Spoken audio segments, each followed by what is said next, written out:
Yeah, it sure was one hell of a week last week, but it was preceded by the Prime Minister failing to achieve his signature religious discrimination bill.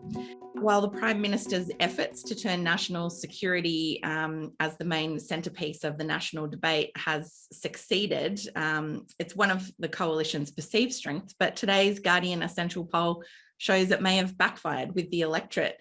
Katharine, the Morrison government really did a good job of turning the national debate to national security, but hasn't really been an edifying debate so far, has it? No. The simple answer is no. It hasn't been an edifying debate and prompted one present and one former ASIO chief to come out publicly and suggest to the government that politicising serious issues made ASIO's job more difficult. And Dennis Richardson, the former ASIO chief, said, in essence, the government was doing China's work for it by creating the sense of a partisan distinction that doesn't, at this point, exist, at a factual level. So, yeah, it sure was one hell of a week. I think the failure in week one actually was one of the reasons why there was this intensification and politicisation of national security in week two of Parliament. I think the two are linked. But then the poll, as you've said today, suggests that conventional wisdom, which says if the conversation is around national security, then the coalition wins politically, may not be valid at this point in time, which is really quite interesting. Pete, I want to come to you next. You've just written this all up as a column in The Guardian. You're basically writing that the China gambit is a bit of a Hail Mary from the PM. What's your take on it? I actually led off the column with the observation that the Prime Minister's dream of a khaki election has turned to caca, but that did not pass the Guardian taste police, probably for good reason.